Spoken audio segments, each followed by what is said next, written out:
continuación, vamos con la siguiente charla o conferencia magistral a cargo del PhD Danilo Vera. El tema a tratar, claves para el control y prevención del Fusarium R4T en el cultivo de banano en el Ecuador. Estrategias y prácticas sostenibles. Nuestro siguiente expositor es ingeniero agrónomo, obtuvo su grado de magíster en el área de fitopatología en la Universidad Federal de Viçosa, Minas, en Brasil, y posteriormente obtuvo su grado de PhD en el Departamento de Plant Protection en Washington, en la Universidad Pullman. Su área de expertise es fitopatólogo con enfoque en epidemiología de hongos patogénicos. Desde el año 2000, él es investigador del Departamento de Protección Vegetal del INIAP, realizando trabajos en clínica y diagnósticos de problemas fitosanitarios, además de ser técnico consultor en protección, cultivos tropicales y forestales. Ha trabajado en varios proyectos internacionales focalizados en el manejo integrado de enfermedades en cultivos tropicales, principalmente en banano y cacao. Ha sido expositor y asistente en varios congresos, workshops, simposios en Argentina, Brasil, Estados Unidos, Filipinas, México, Perú, Roma, Venezuela, entre otros. Ha publicado sus artículos en varias revistas internacionales indexadas, más de 25 artículos científicos. Actualmente es el Coordinador Nacional de Protección Vegetal del INIAP, además de ser responsable de las actividades técnicas de varios proyectos internacionales enfocados en la prevención y manejo de enfermedades vasculares en musáceas.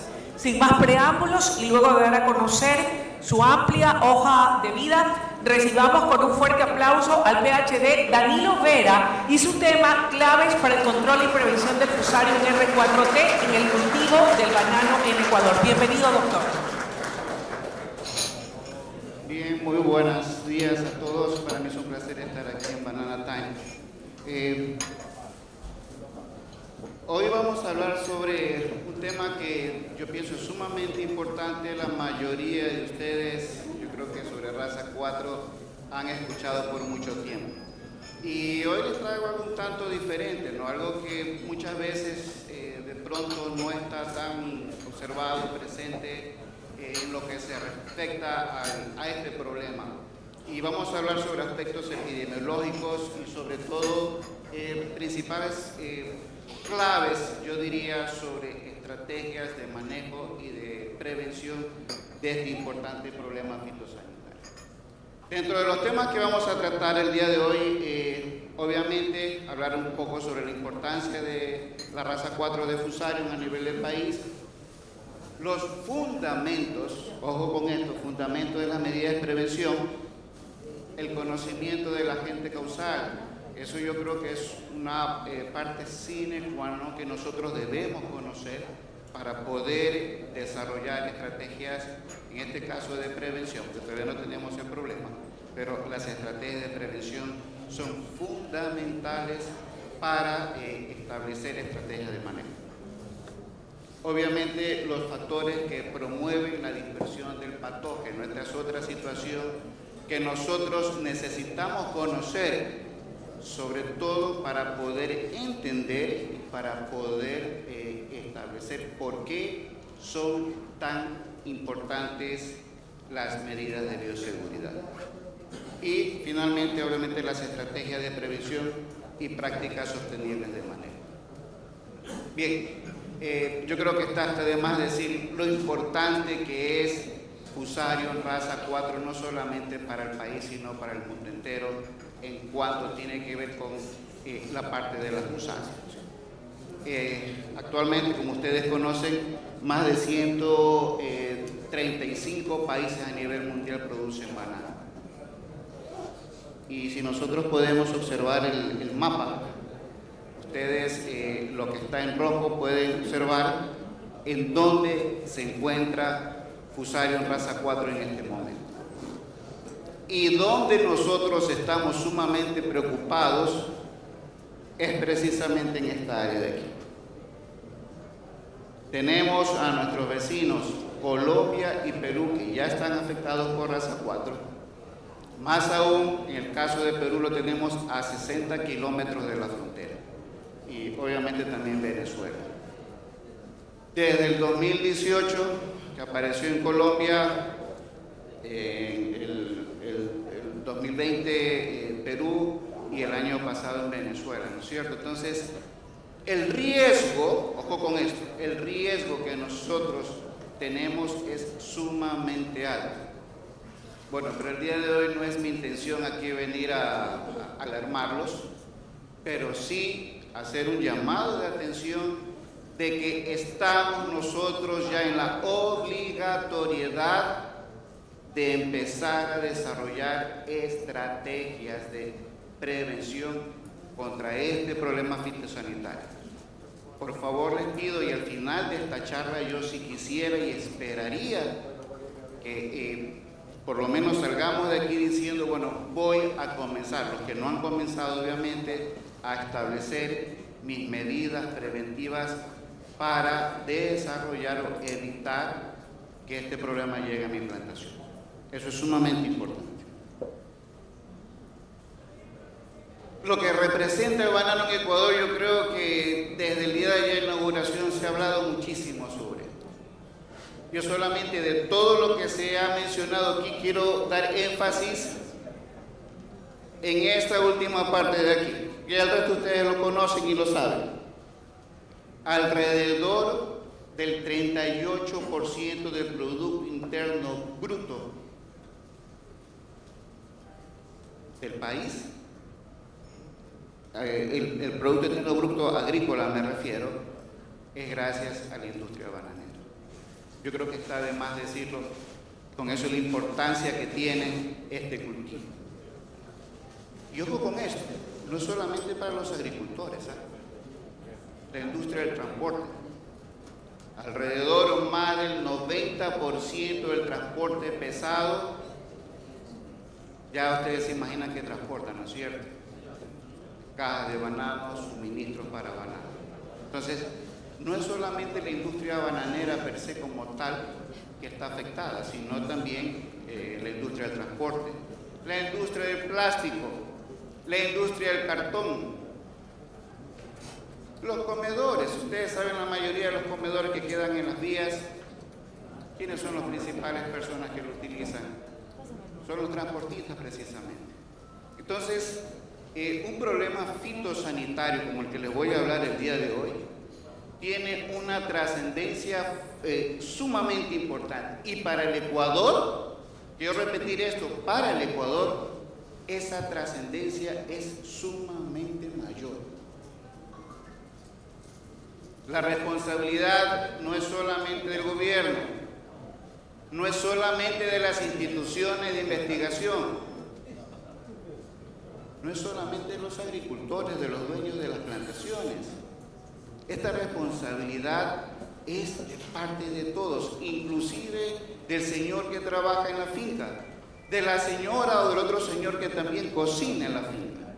Esto es algo sumamente integral y yo sí quisiera darles al final de esta charla que quedemos con un aspecto sumamente claro e importante de por qué razón tenemos que trabajar eficientemente en medidas preventivas. En esta figura vemos el mapa de riesgo. Prácticamente diría que toda la zona de producción de musáceas está en riesgo latente. Tenemos tanto el norte como el sur, los países vecinos que están afectados por este problema fitosanitario. Entonces, dejar de pensar que de pronto en esta zona no va a llegar o tengo menos posibilidad de que venga. Hay que pensar desde ya en trabajar preventivamente. Bueno, entonces aquí se nos hace una pregunta fundamental, ¿no? ¿Qué es lo que nosotros necesitamos saber o qué acciones debemos tomar, ampliar contra esta amenaza? ¿Qué es lo importante en este caso? La primera cosa que pienso que es fundamental es el reconocimiento de la amenaza per se, conocer a nuestro enemigo. Ustedes saben que si nosotros tenemos un enemigo, la mejor manera de combatirlo es conociéndolo. Esta parte es fundamental, señores.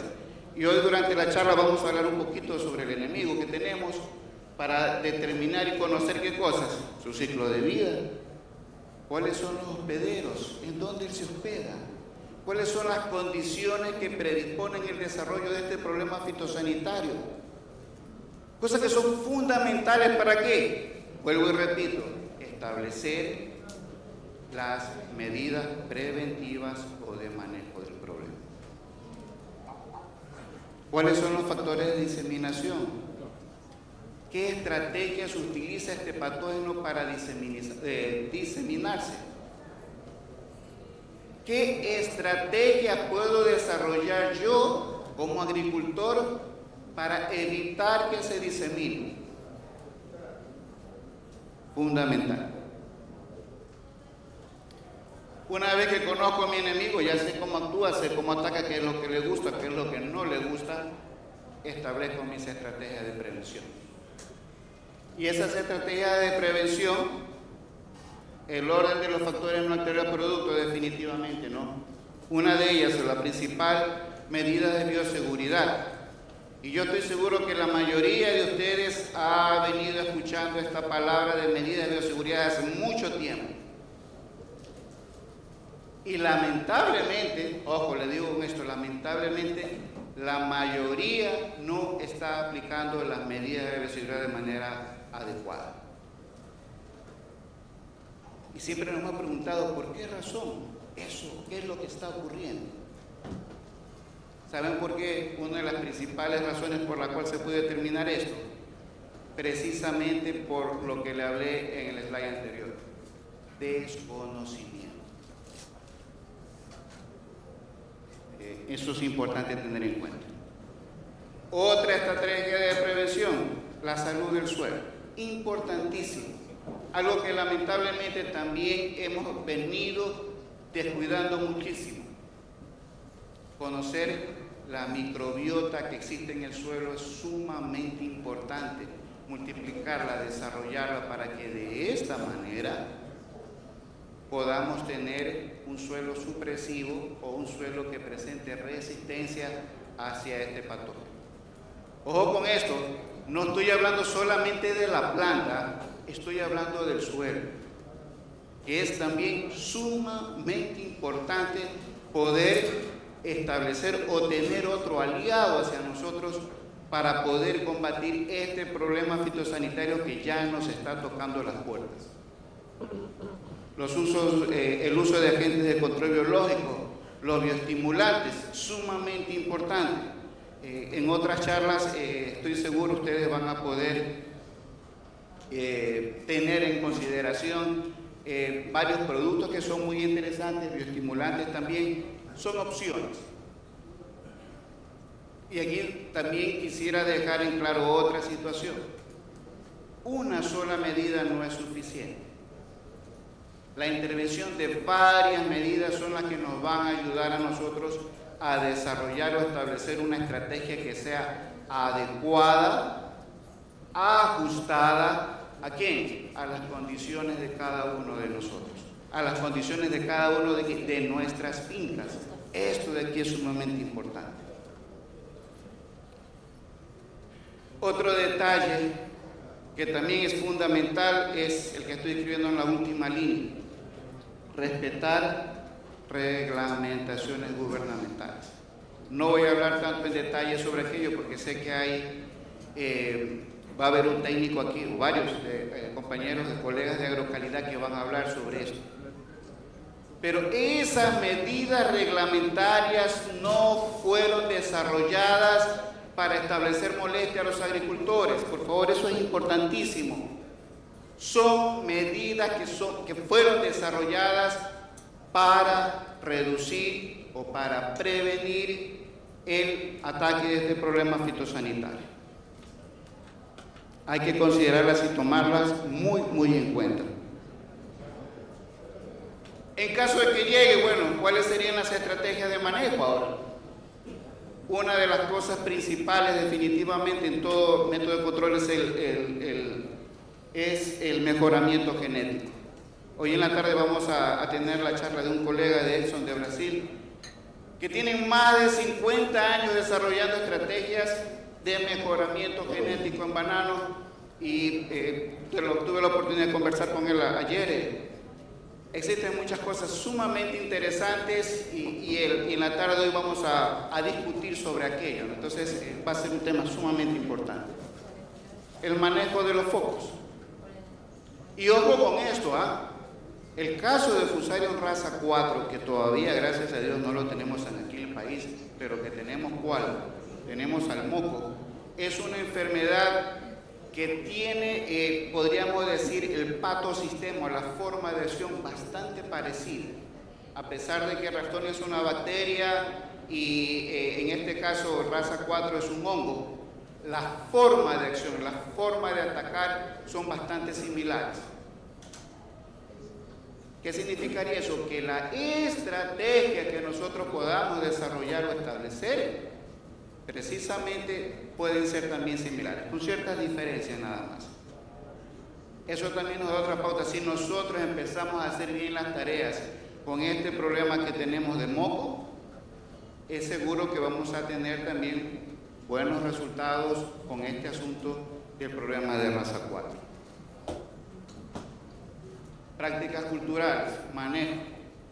Ya vamos al final de la presentación podemos discutir cuáles son esas prácticas culturales que mejoran, que facilitan el desarrollo de la planta, pero que perjudican, disminuyen y ocasionan problemas para el desarrollo de estos problemas fitosanitarios.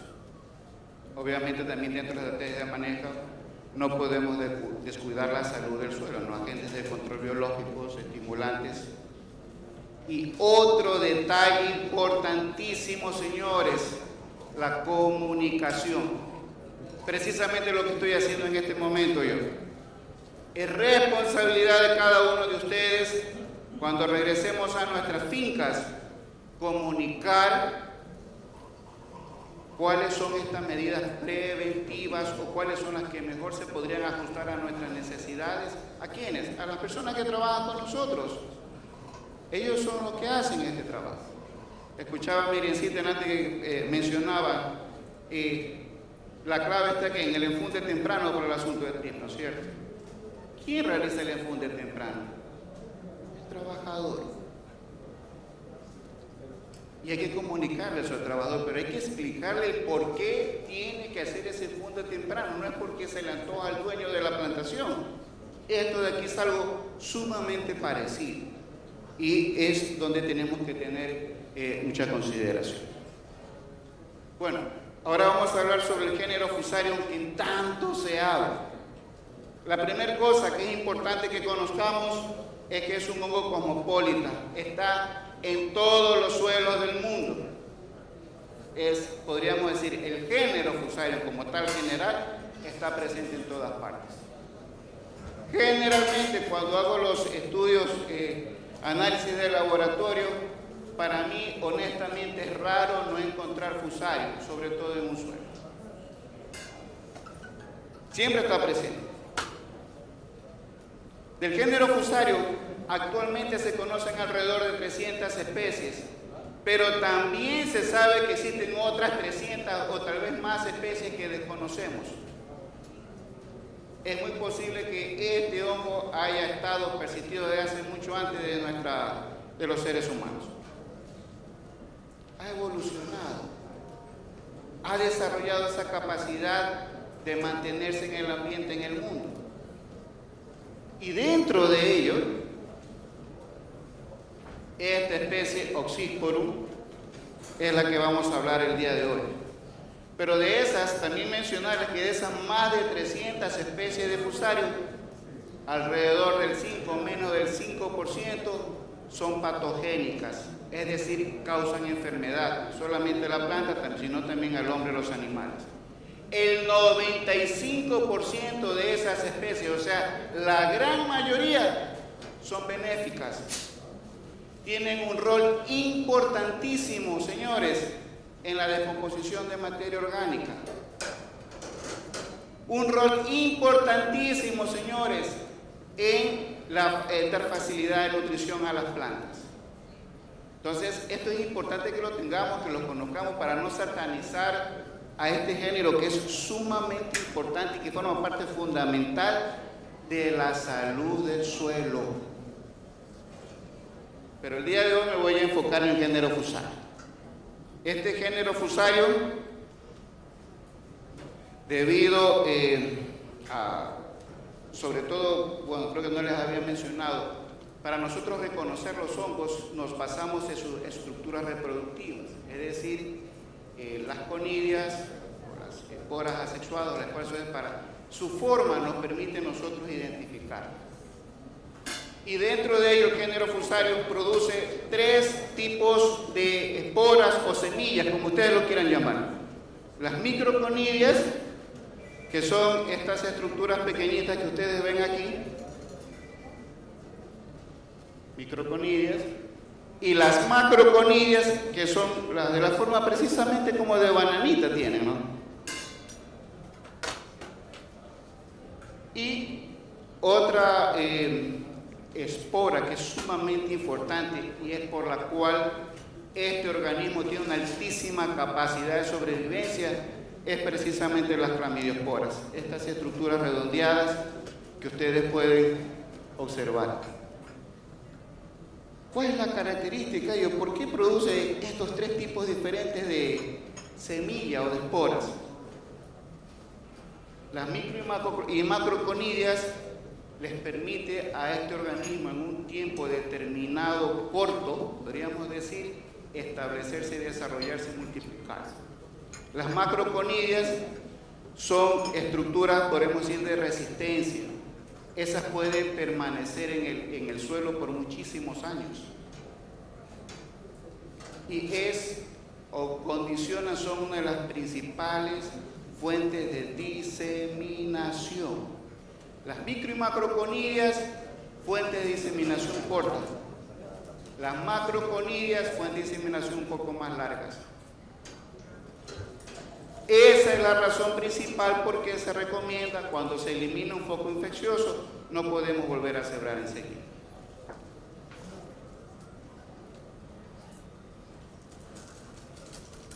Otro detalle importantísimo. Fusarium oxysporum. La forma especial cubense es la que afecta a los bananos, por eso es FOC. Eso es importante que lo tengamos claro. Pero el Fusarium oxysporum afecta a las arvejas, afecta al algodón y afecta a muchísimas otras especies de plantas. El Fusarium oxysporum. Las formas especiales es la que nos permite a nosotros identificar o conocer a qué cultivo afecta. Pero un detalle importante, si nosotros observamos al microscopio, van a ser todas muy parecidas. Y esa, señores, es la razón principal por cuál razón cuando llega una muestra al laboratorio es difícil tratar de saber las formas especiales porque morfológicamente sus macroconidias, microconidias y clamidiosporas son similares. Por eso es importante hacer ¿qué cosa? Estudio molecular. Ese sí nos va a permitir establecer cuál es su forma especial. Obviamente, si tenemos en banano, afectando es la forma especial cubense. Por ejemplo, si afecta a las arvejas, Fusarium oxysporum, forma especial Piscis, y así sucesivamente. Este altísimo grado de especialización de este organismo, que es una debilidad de él, porque no puede, la forma especial cubense no afecta, digo afecta, porque sí puede tener un hospedero alternativo que puede mantenerse ahí, pero la capacidad de multiplicarse y desarrollarse lo hacen las musáceas, la forma especial cubense.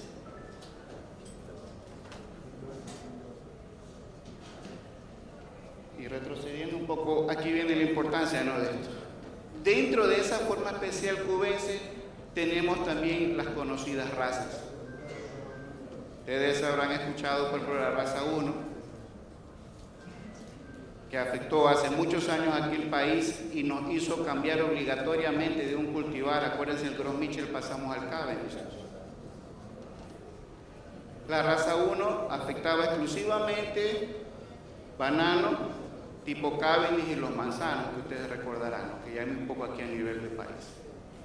La raza 2 afecta a los bananos tipo Blue Go. Raza 3 encontrado más en las heliconias. Pero ¿qué sucede con la raza 4? Afecta a todos los cultivares y especies de plantas que les hablé mencionado. Afecta a los cultivares, los Mitchell, obviamente a los Cavendish, los manzanos, a los tipo Blue Go, a las heliconias. Y esa es la razón por la cual es sumamente cuidado tenemos que tener con la llegada de este patógeno aquí al país. Dentro de sus características fisiológicas, epidemiológicas, hay varias cosas que son sumamente importantes. Una de ellas, los síntomas son similares entre las razas. Ya les voy a explicar por qué esos síntomas son similares. Difícil manejo. Objetivamente, no. Cuando nosotros nos damos cuenta de este patógeno que está presente, ya cuando ha ocurrido la infección, ha ocurrido ¿qué cosa? El desarrollo dentro de la plantación. Cuando estamos hablando, hay una planta afectada aquí, significa hipotéticamente que ya hay varias plantas que están afectadas alrededor. Algo similar, algo muy parecido, señores, ocurre con el moco. Cuando ustedes vean que tienen una planta de moco, es la que tiene síntomas. Pero ya de cajón, vamos a saber que hay una gran cantidad de plantas de alrededor que están afectadas también, sin síntomas. Ya vamos a hablar sobre aquello. Otro detalle importante, ayer un colega me preguntaba, bueno, ¿y cómo es que se disemina si tiene poca movilidad? Una de las principales razones ha sido esta, señores. Material que nosotros pensamos, que nosotros creemos que está sano, está infectado. Así fue como llegó, en este caso el moco, el Carmen. Así fue como del Carmen pasó a la provincia de Los Ríos. De la provincia de Los Ríos está acá ahora ya en el Oro, en el caso de moco me refiero. La provincia del Guayas. Una de las principales vías, me refiero a mecanismo de diseminación a largas distancias, ha sido este problema de aquí, señores. Vamos pensando un poco en esto, porque basado en esto es como nosotros vamos a desarrollar las medidas o las estrategias de manejo que tenemos que tener. Sumamente importante. Algo que siempre se habla de mucha controversia es esto de aquí, ¿no? Fácil distribución en suelo. Tanto raza 4 de Fusarium como en moco, su patosistema, su lugar de desarrollo natural es precisamente el suelo, señores. Se multiplica, se desarrolla en la planta, pero en el suelo puede vivir por largos periodos en la materia orgánica. De ahí la importancia de ¿qué? De bajar esa cantidad de inóculos presentes ahí. De ahí la importancia de que cuando tenemos una planta infectada y la hacemos pedacitos, las cortamos y la tiramos en el suelo, ¿qué estamos haciendo? Diseminando, señores. Es que va a venir el de agrocalidad y me va a eliminar 5 plantas de aquí, solamente porque tengo una planta infectada.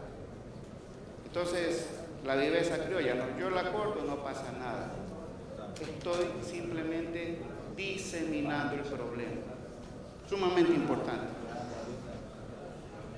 Otra situación puede infectar asintomáticamente arbences.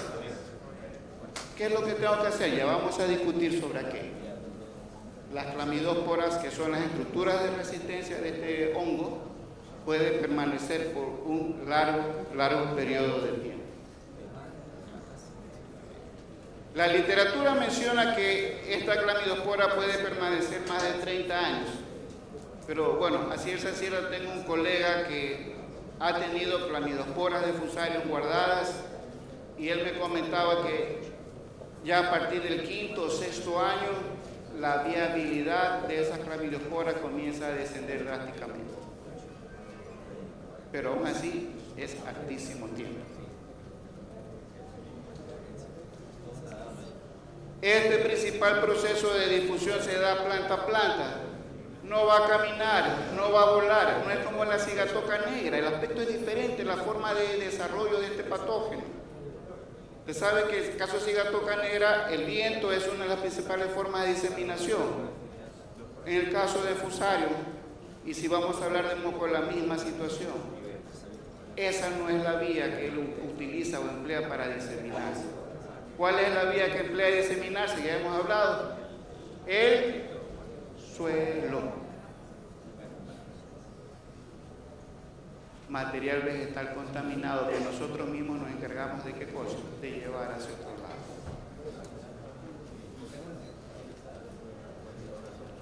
La diseminación es a través del movimiento pasivo de propágulos. Cuando nosotros acarreamos tejido vegetal, acarreamos suelo, y si hay una importante carga de inóculo ahí presente, al referirme a carga de inóculo me refiero a cantidad de estructuras reproductivas de este hongo, estoy transmitiendo el problema. Entonces hay que tener esa situación. Esa estrategia que utiliza este microorganismo la ha convertido en una de las plagas más devastadoras que existe con respecto a mosaico. Cigatoca es un problema, efectivamente, nos baja la producción, nos baja el rendimiento, pero esta de aquí nos mata las unidades productivas. Y más aún, cuando nos damos cuenta de que está una planta enferma, vean, un cáncer, hay que actuar rápido. ¿Cómo evoluciona esta plaga? ¿Qué es lo que hace? Está en el suelo, penetra a través de las raíces, infecta las raíces. Estoy hablando de manera, un proceso que estoy hablando que aquí en 2 líneas dura fácilmente 2 o 3 meses. Tejido del bulbo y el cebotallo. Obviamente la planta presenta una reacción. Pero al afectar el sistema vascular, o sea, una enfermedad que nosotros la conocemos como una enfermedad sistémica, afecta toda la planta, obstruye los haces vasculares. Al obstruir los haces vasculares, ¿qué sucede? Interrumpe paso de agua, interrumpe paso de minerales. Exactamente el mismo proceso sucede con moco, muy parecido.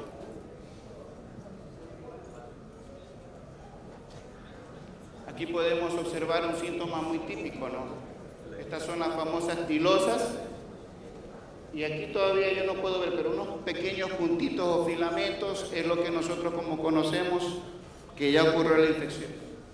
Si nosotros, este es un corte transversal, hacemos un corte longitudinal, podemos observar que este puntito de aquí, que está aquí, vean ustedes, ¿viene de dónde? Del cormo. El cormo que es el tallo verdadero de la planta, ¿no es cierto? La infección ocurrió. ¿Y ese cormo que está contaminando? Las raíces también, obviamente. Entonces, cuando nosotros vemos un pequeño punto de aquí, no significa que está una infección recién comenzando. Esa área, ese tejido vascular, está ya afectada. Al ocurrir esa obstrucción, ¿qué va a suceder? El primer síntoma se puede empezar a observar: amarillamiento o clorosis. ¿Y termina en qué? En marchitez. Dice, pero si la planta estaba bonita la semana anterior y hoy día ya está toda marchita. Es la misma situación, señores, cuando ustedes tienen una planta en un macetero y no le ponen agua. Simplemente la planta se está muriendo ¿de qué? De inanición. Falta de agua y falta de alimento. Ese es el síntoma principal que se puede observar en este tipo de enfermedades vasculares. La planta reacciona de diversas maneras, pero ese es el formato general. Aquí podemos observar, por ejemplo, tejido vascular que está invadido. ¿De qué? Clamidospora, señores. Sumamente importante que tengamos en consideración eso. Poca movilidad propia. Nos utiliza a nosotros, nuestras plantas, para poder movilizarse. Lamentablemente es así, lo voy a poner de esa manera cruda. Entonces está en nuestras manos, señores, evitar que eso ocurra. Para eso, de ahí son las medidas preventivas.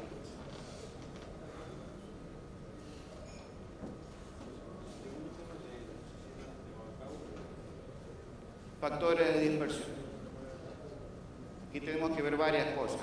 Hemos hablado muchísimo sobre el suelo, cuál es el problema, cómo se desarrolla. Bueno, el suelo, que contiene raíces y tejido vegetal afectado, son transportados por quienes, trabajadores, vehículos, maquinaria, herramientas hacia otros lugares. Está en nuestras manos, señores, poder detener esto, evitar, reducir medidas preventivas otra vez. De ahí viene la importancia de aquello. Y yo estoy seguro, y yo comprendo verdaderamente cuando viene un técnico de agroalcaldía todo forrado, vestido, tapado, enmascarado, y que hay que, por favor, que tenemos que desinfectarnos acá, y todo eso, bueno, pero qué exagerado por una planta que está amarilla. Es importante conocer esta parte, conocer a nuestro enemigo. Ahora que ya conocemos esto, el otro proceso ya viene a añadidura, ¿no es cierto? La forma como yo me desinfecto, la forma como yo aíslo mi plantación del resto.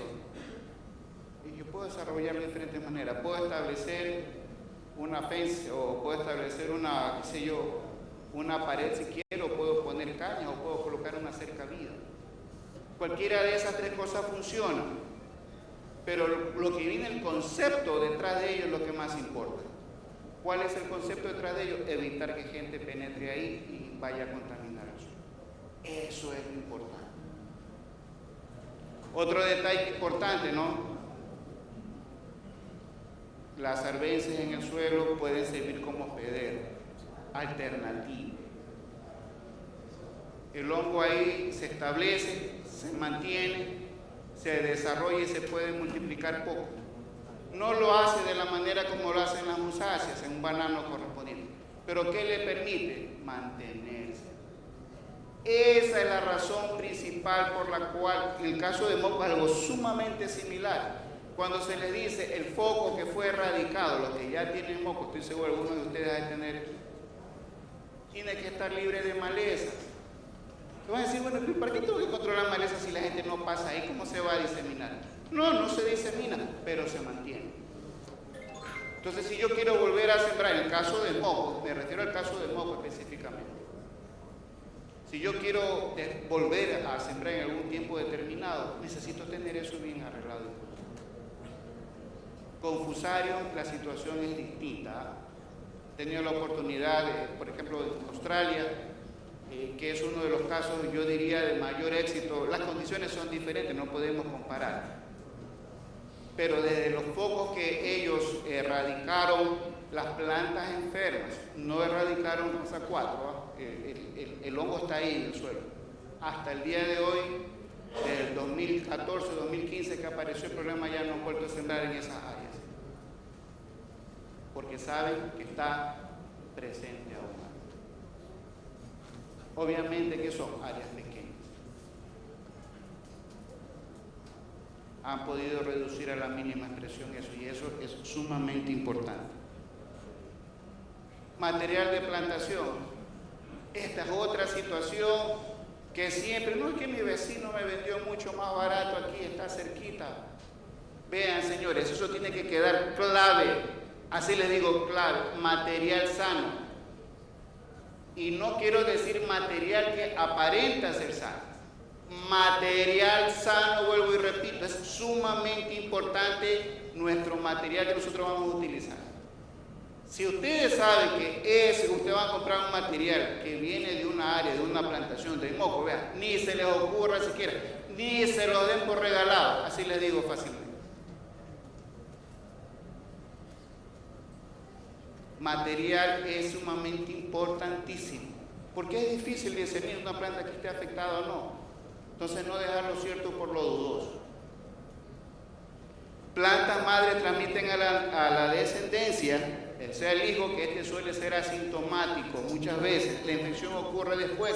Ese proceso de infección que les dije que afecta al sistema vascular tiene que pasar tiempo. Entonces por eso yo evito tener material que sea de dudosa procedencia. Y esa ha sido una de las principales razones, señores, por la cual el problema de moco, de diseminación de moco, no echemos culpa a otras personas. Nosotros mismos nos hemos encargado de diseminar.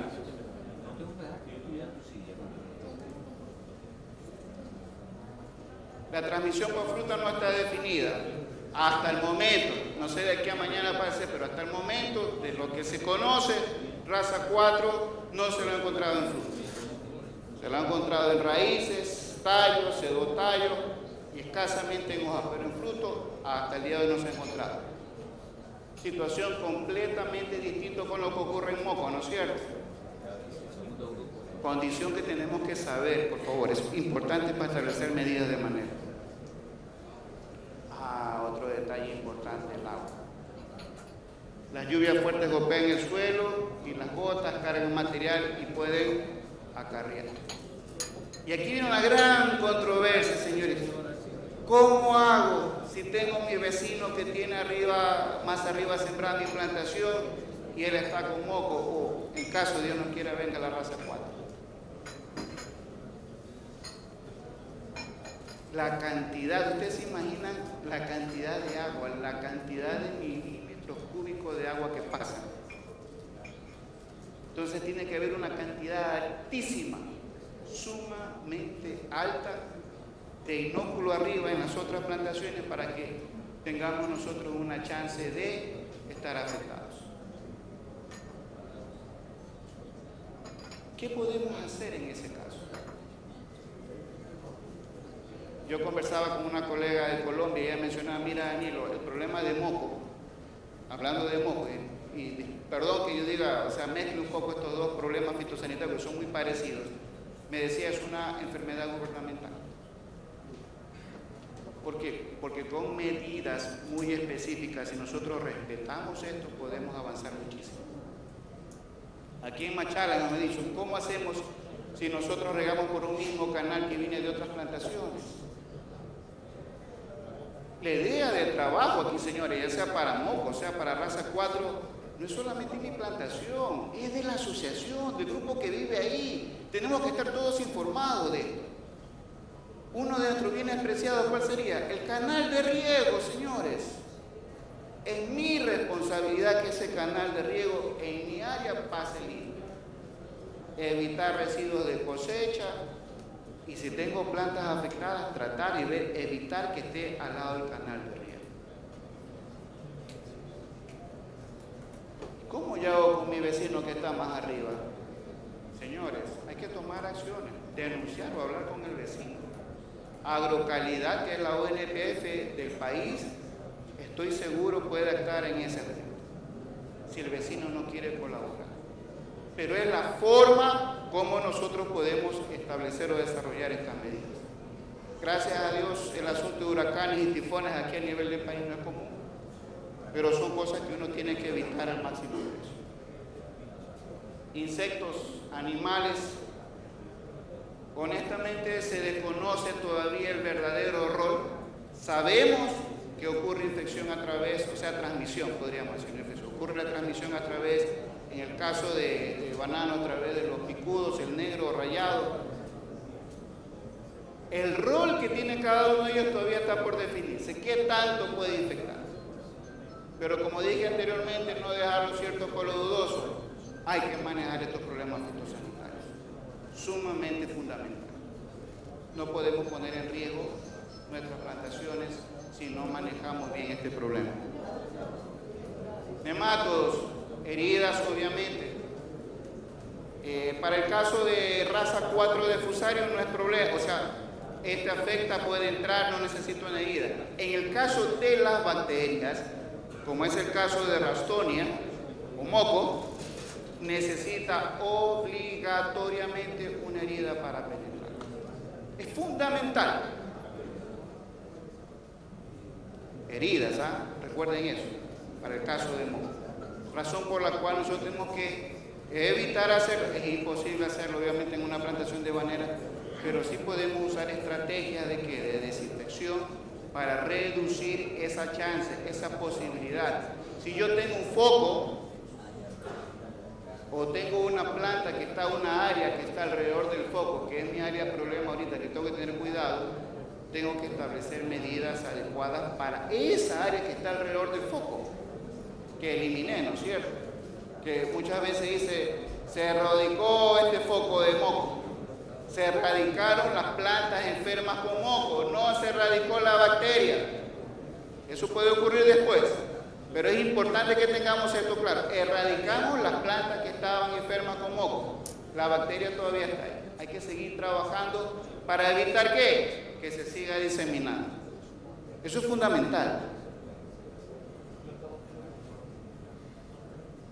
Y ahora vamos a hablar sobre algunos aspectos que son sumamente importantes, ¿no? Factores que influencian el desarrollo de este problema fitosanitario. El estado fenológico, obviamente, una planta más pequeña es más susceptible. Una planta que está próxima a parir, como ustedes conocen, a emitir la inflorescencia, obviamente que es más susceptible. Ahí se pueden expresar en mayor forma, mayor rapidez los síntomas, ¿no es cierto? Efecto de sequía y lluvia, se estrés en la planta. Pero van a decir, bueno, pero es casi que imposible mantener la planta sin estrés. Es verdad, puede ser sí. Pero yo tengo la opción de ¿qué? De reducir ese estrés a mi máxima expresión. ¿Cómo? Dando una buena salud del suelo. ¿Cómo? Dando una buena nutrición a la planta. ¿Cómo? Reduciendo competidores con malezas. ¿Cómo? Teniendo una adecuada densidad de plantación. Eso ustedes ya lo saben. Estoy seguro que no es necesario ni decírselos. Esa es la razón por la cual nosotros tenemos que actuar de esa manera. El tipo de suelo también influye mucho. Pero más que el tipo de suelo, vuelvo y repito, la sanidad del suelo. Al sanidad no me refiero que tiene que tener un suelo pelado, limpio, no. Es a la cantidad de microbiota que nosotros tengamos ahí presente. Hay muchos estudios ya que han determinado cuando hay mayor cantidad de microbios, microorganismos, hongos, bacterias, estos ayudan a competir, ya sea con Fusarium raza 4 o con cualquier Fusarium que haya ahí o con la propia Ralstonia. Y evita ¿qué cosa? Su multiplicación sea rápida.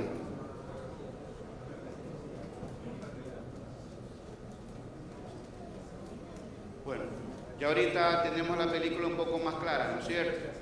Conocemos algo del patógeno, todavía falta mucho, que eso puede ser en otra charla, yo creo, para hablar un poco más sobre Fusarium, pero tenemos una idea clara.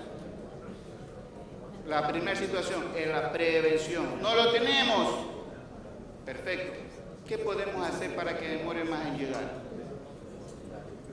Esta es la palabra clave, señores. Medidas de bioseguridad.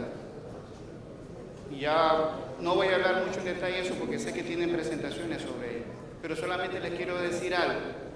Mi medida de bioseguridad no es cambiarme el zapato y ponerme otra bota a lo que llegue. ¿Cuál vendría a ser mi medida de bioseguridad? Voy a resumirlo en 2 palabras. Másteres. Entrar limpio y salir limpio de él. Si yo me cambio la bota o me desinfecto la bota, es cuestión de ustedes, qué es lo que mejor les convenga.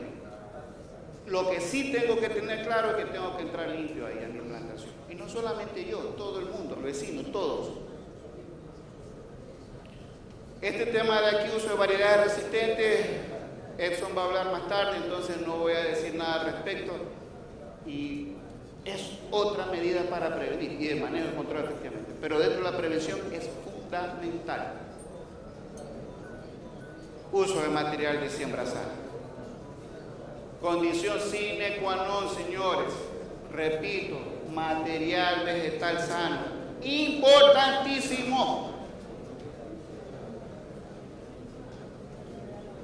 Y dentro de la seguridad en fincas, Estos son unos slides que traje de Australia, que me pareció sumamente importante, señores.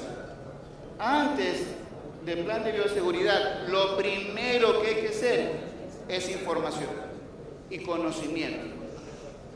Dos cosas un poco distintas, ¿sabes? Yo tengo que informarme, tengo que conocer bien a mi enemigo. Obviamente conocer bien también a mi amigo la planta.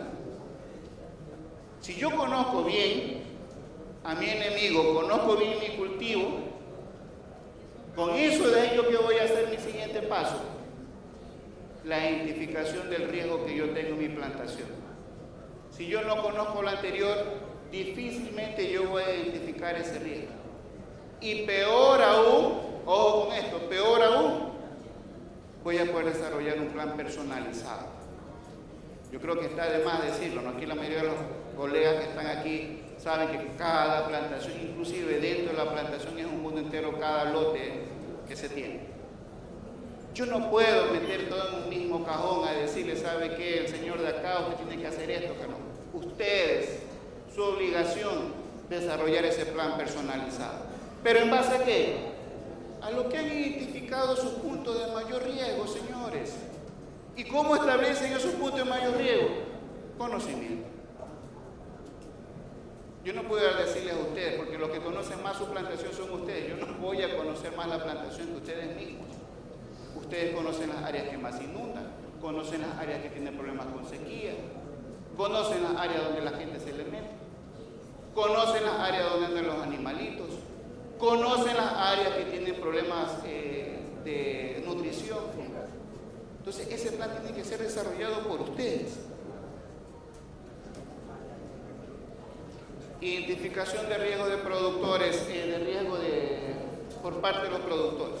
Este es un detalle sumamente importante, señores. Allá en Australia, imagínense cuál creen ustedes que son el principal riesgo. Como primer punto colocaron aquí, las personas.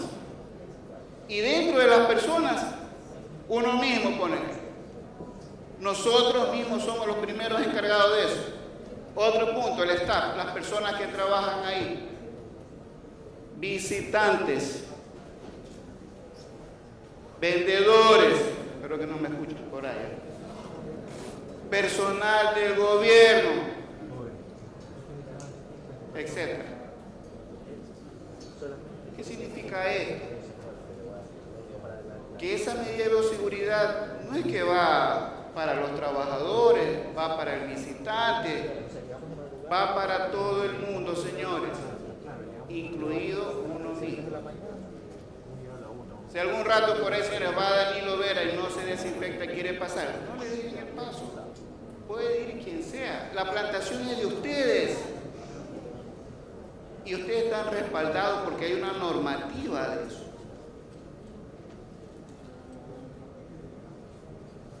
Mucho cuidado con esta parte. Equipo de campo, todo lo que tiene que ver con herramientas. Maquinarias. No es que no puede entrar maquinaria usada, o sea, no puedo usar, tengo que comprar una maquinaria nueva para entrar. No, no es necesario hacer eso. Lo que sí tengo que tener cuidado es que entre limpio. Tengo que tener la seguridad de que se ha desinfectado sus ruedas y todo eso para poder entrar.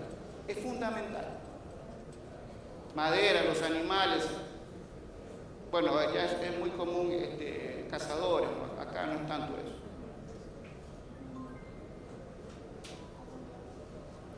Visita las plantaciones. Una vez que ustedes han identificado los riesgos, ojo con esto, es importante que determinen cuáles son las fortalezas que tienen. No, es que mi finca está en un área aislada. Esa es una fortaleza. Chuta, no, mi finca está por aquí, pasa todo el mundo porque hay 10 fincas más adentro. Esa es una debilidad que tenemos. ¿Y qué tengo que hacer yo para evitar? No puedo cerrar, ¿no es cierto? Efectivamente, no puedo cerrar el paso, pero sí puedo esa área que está colindando con mi finca proteger. Tengo dinero y me parece, bueno, puedo hacer una pared de cemento, pero si no, puedo usar caña, puedo usar cerca viva, lo que ustedes crean conveniente se ajuste ¿a qué? A su bolsillo. Pero lo que prima aquí, lo importante aquí, ¿qué es? El concepto de evitar ingresar personas que no están autorizadas, que no han sido permitidas. Entonces yo creo que está hasta de más, pero voy a hacer un recorrido. ¿Por qué es importante mantener la bioseguridad? La primera cosa, reducir el riesgo. No de que entre el vecino, es de que entre el patógeno, que entre ese microorganismo. Eso es sumamente importante. Entonces, ¿cómo reduzco esto? Calzado, llantas de vehículos, herramientas, insectos, animales. ¿Tratar de qué? De que entre limpio. ¿De qué manera? ¿Cómo reducir ese impacto que pueda haber, ese riesgo por introducción de alguno de estos contaminantes? Si yo utilizo material vegetal certificado o conocido de buena procedencia, voy a reducir ese problema tremendamente. Esta es otra situación que está ocurriendo, el asunto de los compost, biocharts y todas las cosas que se están utilizando últimamente. No vayan a pensar que estoy en contra de eso, está perfecto utilizar. Pero tenemos que asegurarnos de que ese producto viene pasando, probando medidas de sanidad, porque es muy posible que pueda venir contaminado. ¿Ya? Sumamente importante. El manejo de los desechos. En el caso de moco, por ejemplo, el raquis. Muchas veces tenemos la costumbre de el raquis del tallo, ¿no es cierto?, distribuirlo por la plantación. Si nosotros ya tenemos un problema de moco, yo tengo que tener mucho cuidado con esto, señores. Muchísimo cuidado. Manejo de movimiento de animales. Más tarde, si un colega va a hablar sobre el asunto de moco, estoy seguro que va a mencionar una de estas cosas. Los principales lugares donde, yo estoy dando la experiencia de aquí de país, que está ocurriendo, se están dando, es en las zonas empacadoras, en las zonas de las vías de acceso, en los cablevías, es donde más ocurren focos infecciosos. ¿Por qué razón? Porque es donde hay movimiento de personal. Eso de ahí lo que comprueba lo que se mencionó antes, ¿no es cierto? Nosotros mismos nos encargamos de examinar el problema. Entonces, nosotros mismos podemos encargarnos de reducir a la mínima expresión ese problema. Y para mí, señores, esta de aquí es una de las medidas más importantes. Manejo del personal. Tenemos, por favor, que explicar a los trabajadores por qué razón estamos haciendo tal o cual medida. No decirles, ¿sabe qué? Por aquí no puedes caminar. Hay que decirles por qué razón por ahí no puede caminar si no se ha desinfectado. Ellos son los que están en la plantación. Entonces, la capacitación al personal, capacitación a las visitantes, capacitación a todo el personal que está directa o indirectamente involucrado dentro de la plantación es fundamental. La persona que cocina ahí en la plantación tiene que saber las medidas. Es integral. No es un problema mío, no es un problema de mí que soy el dueño de la finca. Es un problema de todos y cada uno de los que integran la plantación. Eso de ahí es fundamental. ¿Para qué? Para poder establecer medidas adecuadas de bioseguridad. Si no, no tiene sentido.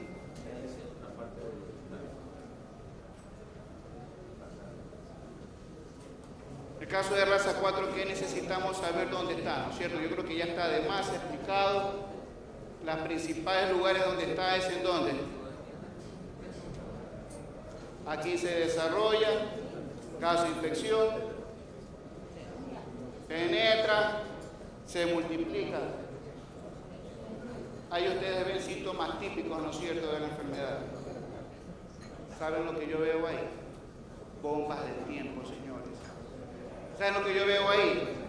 Miles, millones de unidades formadoras de colon, en el caso de moco o bacterias, miles, millones de esporas, esperando ¿qué cosa?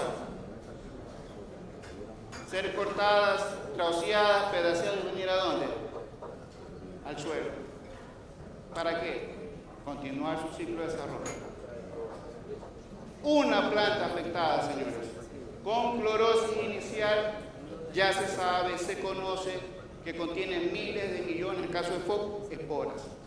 Tiene microconidias, macroconidias y clamidiosporas. Una sola planta. Ustedes más que nadie conocen que lo que está arriba es lo que está bajo en raíces, ¿no es cierto? Entonces, si las hojas se entrelazan, se entretocan arriba, es muy seguro que las raíces también lo hagan. Y para ambos casos, tanto de moco como de raza 4 de fusario, lo primero que se infecta son las raíces. Es un enemigo que no lo vemos, pero que está presente aquí. Entonces, cuando va el personal de agrocalidad, le coloca un plástico bonito ahí, le corta el para dejarlo ahí, ¿para qué? No es que lo hace de loco. El objetivo de eso es evitar que todo ese tejido vegetal que contiene cientos, miles de millones, el caso de moco sería unidades formadoras de colonia, no vayan al suelo. Esa es la razón por la cual se aconseja ¿qué cosa? Inyectar, ¿no es cierto? Antes. Pero ¿por qué estoy inyectando con un herbicida si lo que tengo es una bacteria? Parece ilógico. ¿Qué haciendo? Estoy matando la planta. ¿Por qué estoy acelerando ese proceso? Para evitar que en este caso la bacteria se siga multiplicando. Esa es la razón, señor.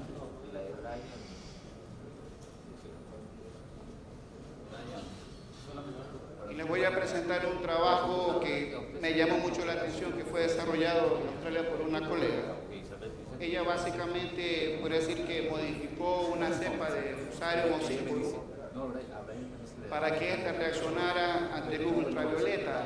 Y esa bacteria, que es de raza 4, la inoculó en plantas. Todo eso que ustedes ven aquí de verde, ustedes saben que es Fusarium. Micelio, microconidias, macroconidias, 1 milímetro cúbico de área, más pequeño que la puntita de mi uña. Ustedes pueden contar la cantidad de esporas presentes ahí. Inmensa. En un pedacito más fino que mi uña, que me la deja un poquito larga aquí. ¿Ustedes se imaginan la cantidad que tiene que haber en una planta? Esto mismo es parecido con moco.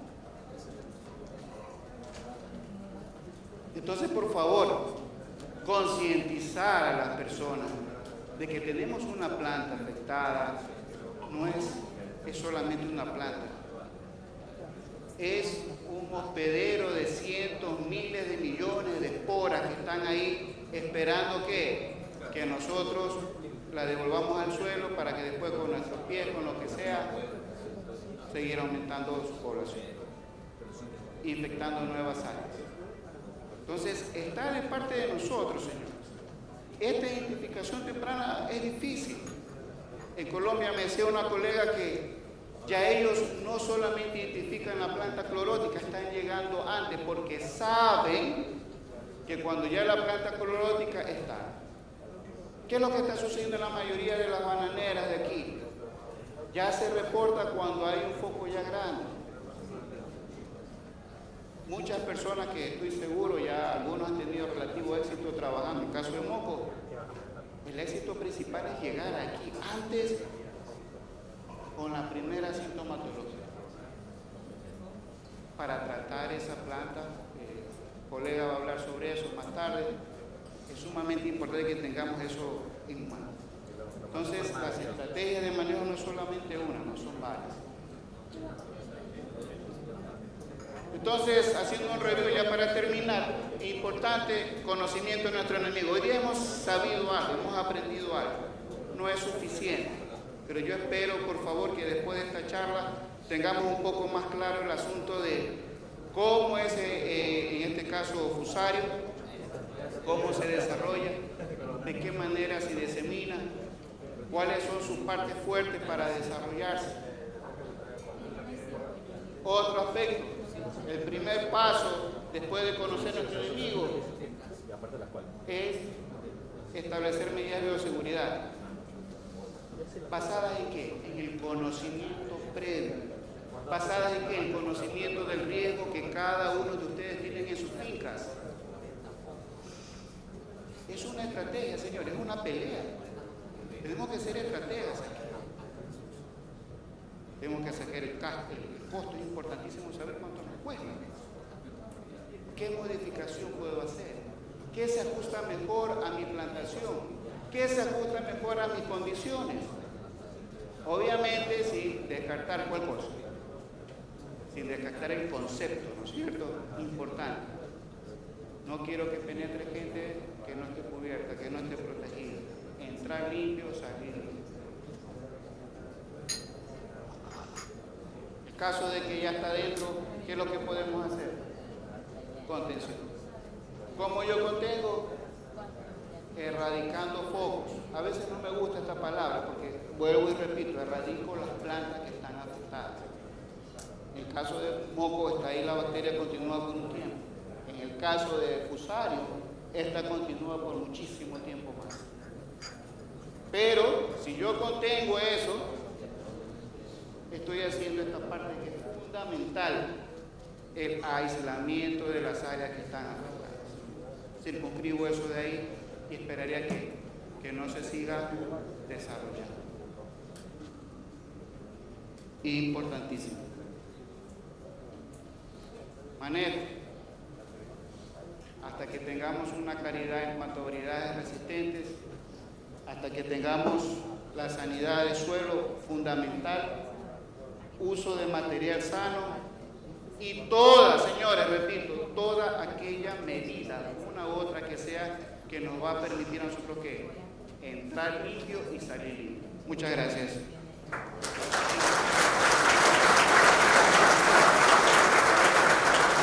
Muy amable.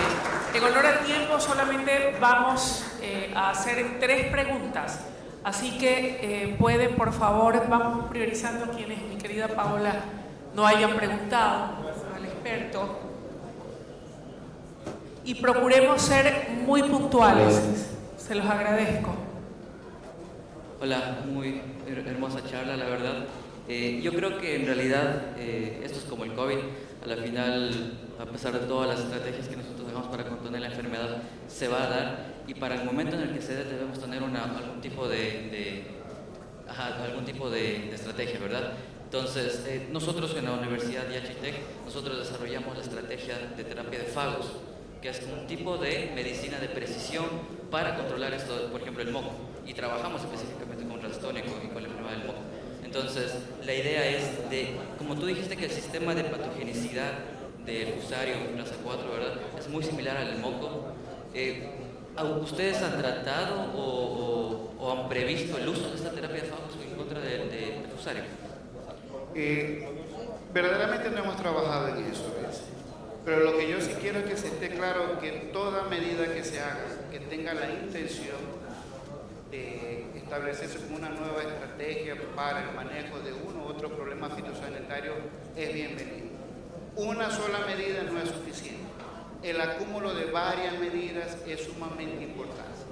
Siempre y cuando hay que respetar lo que había mencionado, entrar limpio, salir limpio. ¿Cuál es la clave aquí? Reducir la cantidad de inocuos. Nosotros no tenemos raza 4. Entonces, lo que les he presentado ahora es acúmulo de experiencias que hemos tenido con otros patosistemas que son muy similares, obviamente de experiencias que hemos tenido con otros colegas de otros países, ¿no? Nosotros en INIAP básicamente ya venimos trabajando algunos años con colegas de Colombia, con colegas de Venezuela, con colegas de Perú, colegas de África, ¿no?, que ya este problema lo vienen viviendo hace muchos años atrás. Entonces hemos tratado de compilar esa información y es lo que yo les he presentado el día de hoy. Pero definitivamente, mientras más medidas hayan, más cosas se hagan, es mucho mejor. Tenemos otra pregunta. Adelante, caballero. Doctor Vera, espectacular charla. Si me tendría que decir 3 cosas principales que tendría que hacer para impedir el ingreso de fusario en raza 4 en mi finca, ¿cuáles serían? 3. A ver, muy buena pregunta. Pero antes de este asunto ingresar a la finca es ingresar aquí al país, ¿ya? Entonces, tenemos que pensar ahora, señores, eso holísticamente, a nivel de país. Entonces, es clave, es fundamental, señores, que es identificar primero, en caso de que haya un caso sospechoso, tenemos que hacer la denuncia. Por favor, no nos quedemos sin eso. Yo sé que cuesta, que es riesgoso, y qué problemas me puede acarrear, pero es fundamental. Si nosotros llegamos a tiempo con la identificación temprana, Antonio, es fundamental y podemos hacer medidas que nos van a ayudar a contener el problema.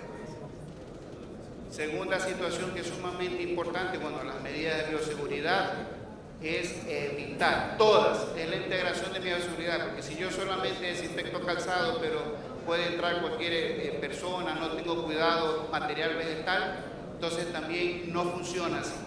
Entonces, medidas de bioseguridad es fundamental, pero tienen que ser consistentes, tienen que ser permanentes al 100%. Y tercera cosa fundamental es el conocimiento a todo el personal de la plantación. Todo el personal de la plantación tiene que saber, conocer con qué estamos trabajando. No es que yo soy el dueño de la plantación, tengo que asumir todo. Esto es un trabajo mancomunado, tiene que ser de todas las personas que constituyen o forman parte de esa plantación. Una última pregunta.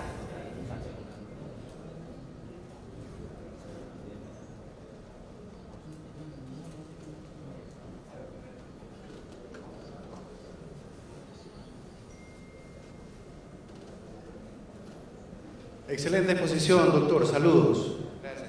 Hay ya varias experiencias de países, de científicos, investigadores, y definitivamente el problema número uno está en identificar la enfermedad. A tiempo.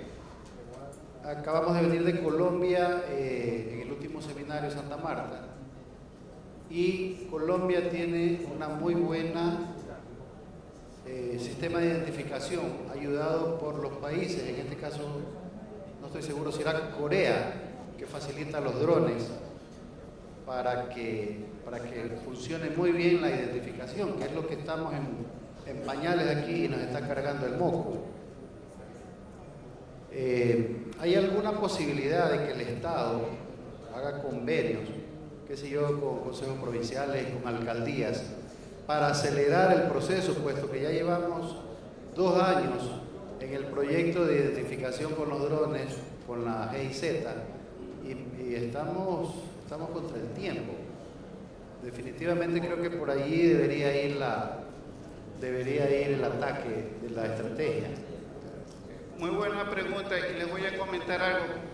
Precisamente hace, creo que fue 2 o 3 semanas, estuve en una reunión en Lima con expertos de diversos países que estamos discutiendo esta situación. Todos sabemos ahorita que es clave, así digo, es clave la identificación temprana.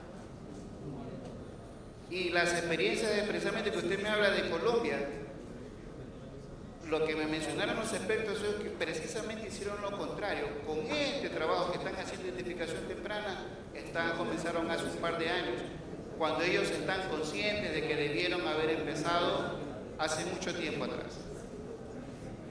Ustedes saben que el asunto de los drones, incluso INIAP en este momento está trabajando en un software que nos permita al momento de tomar fotografías, ahorita podemos escalar, es decir, podemos identificar plantas con clorosis, pero no podemos discernir que esa planta con clorosis esté con deficiencia nutricional o que tenga problemas de bacteriosis. Estamos en un proyecto con el Instituto de Energía Atómica desarrollando eso, y eso va a tomar tiempo, y yo por favor en este sentido les pido paciencia, porque la investigación toma tiempo. El caso de Brasil, por ejemplo, con desarrollo de variedades, vienen trabajando 50 años, están teniendo resultados muy buenos que ya lo van a conocer ustedes pronto, pero eso se necesita que tiempo y dinero. ¿Cuál es el consejo que le puedo dar y qué es fundamental? Aparte de los drones, señores, nosotros mismos somos los dueños de nuestra plantación. Nosotros más que nadie conocemos eso. Entonces, por favor, no cuesta nada ir cada semana a hacer una revisión integral de nuestra plantación. No podemos dar es mi forma de pensar. No podemos dar esa responsabilidad al gobierno si sabemos que está con problemas hoy. Porque al final la plantación es mía. Yo no puedo decir, aquí no vino agrocalidad y por eso tengo esta infectación. O sea, ¿por qué razón? Si desde ya sabemos ahorita el problema que hay. Nosotros como INIAL ya venimos dando algunas charlas. Me ha tocado viajar últimamente bastante, pero voy con el mayor gusto posible. Porque sé que es mi responsabilidad y mi responsabilidad es transmitirles a ustedes esto. Ya ahorita yo ya les pasé cómo decir la bolita a ustedes. Y ustedes saben lo que hay que hacer en forma general. Muchas cosas todavía por aprender. Pero la principal mecanismo y forma de reconocimiento temprano somos nosotros mismos. No esperemos que vengan a hacernos ese trabajo, señores. Una de las cosas que yo vi, por ejemplo, en Australia, ¿por qué tuvieron tanto éxito? Es porque el agricultor se empoderó. El agricultor es que anda atrás allá de los técnicos investigadores. En el caso, yo andaba con una persona, tuve 2 semanas, 2 investigadores tipo A, clase A. ¿Quiénes les pagaban? Los agricultores. Hacían su trabajo porque los agricultores se empoderaron de eso. Entonces, hasta que salga la metodología de los drones, estamos avanzando, todavía falta por desarrollarse, pero definitivamente nosotros, por favor, es nuestra obligación, es nuestro deber revisar nuestras plantaciones, hacerlo de manera adecuada. Y si tenemos una planta que está dudosa, sospechosa, tenemos que hacer la denuncia de agrocalidad. Créanme, es la mejor manera evitar. Si tenemos un inóculo pequeño, un foco inicial, se facilita muchísimo el manejo. No lleguemos a instancias mayores. Muchas gracias. Le damos un aplauso a nuestro expositor, el PhD Daniel Vera, a quien le hacemos también la entrega de este reconocimiento